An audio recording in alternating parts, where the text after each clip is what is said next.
इतिहास की दिलचस्प कहानियों के लिए बेल आइकन दबाएं और सब्सक्राइब करें लिव हिस्ट्री इंडिया।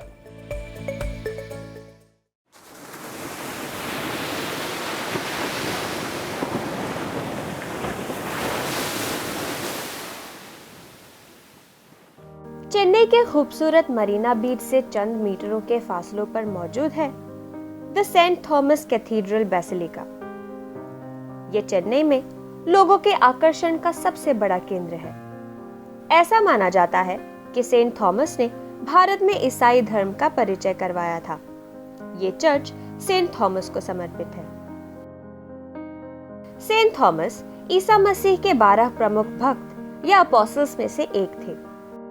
रिवायती आस्थाओं के मुताबिक ईसा मसीह के सिद्धांतों की शिक्षा देने के लिए सेंट थॉमस ने रोमन साम्राज्य के बाहर बहुत दूर दूर तक के इलाकों का सफर किया था। ऐसा माना जाता है कि उन्होंने सन 40 के आसपास इंडो पार्थियन साम्राज्य स्थापित करने वाले महाराजा गोंडोफिरस से मुलाकात की थी, जिन्होंने आज के अफगानिस्तान तथा पंजाब पर हुकूमत की थी। सन 52 में वो समुद्र के रास्ते म्यूजियरस पहुंच गए थे। हालांकि उनकी भारत यात्रा का शिलालेख या पुरातत्व जैसा कोई सबूत नहीं है। स्थानीय मान्यताओं के अनुसार उन्होंने केरल में 7.5 चर्च बनवाए थे, जिसे एलरा पडिक्कल कहा जाता है। यहाँ से उन्होंने मालाबार तट से लेकर दूर दराज के कोरोमंडल तट तक यात्रा की थी। चेन्नई के मयलापुर इलाके से चंद किलोमीटर दूर एक छोटी सी पहाड़ी है जो सेंट थॉमस माउंट के नाम से जानी जाती है।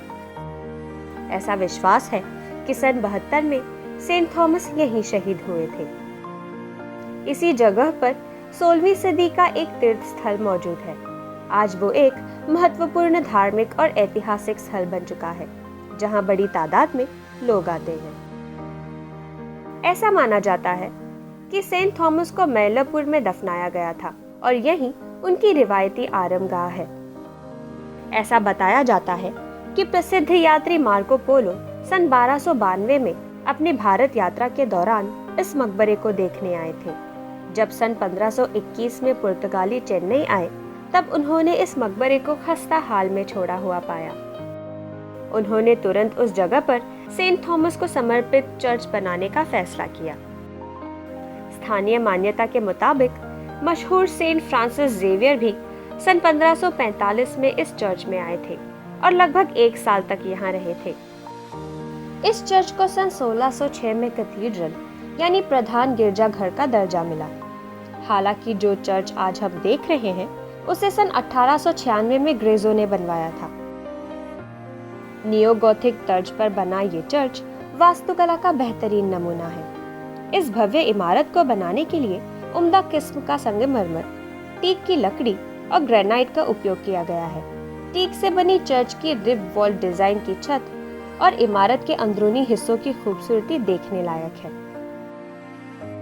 चर्च को 34 चमकदार रंगीन कांचों से सजाया गया है, जिनमें सेंट थॉमस सहित अन्य संतों को चित्रित किया गया है।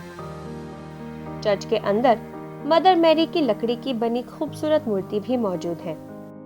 इस चर्च की सबसे खास बात मुख्य वेदी के नीचे बना इसका समाधि पूजा स्थल है, जो संभवतः सेंट थॉमस की ही है।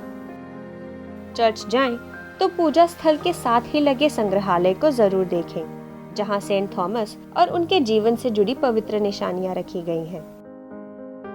सन 1956 में इस मशहूर चर्च को विशेष चर्च का दर्जा मिल चुका है। आज ये चर्च एक पवित्र स्थल बन गया है, जहां सभी आस्थाओं के लोग सेंट थॉमस को श्रद्धा पेश करने आते हैं।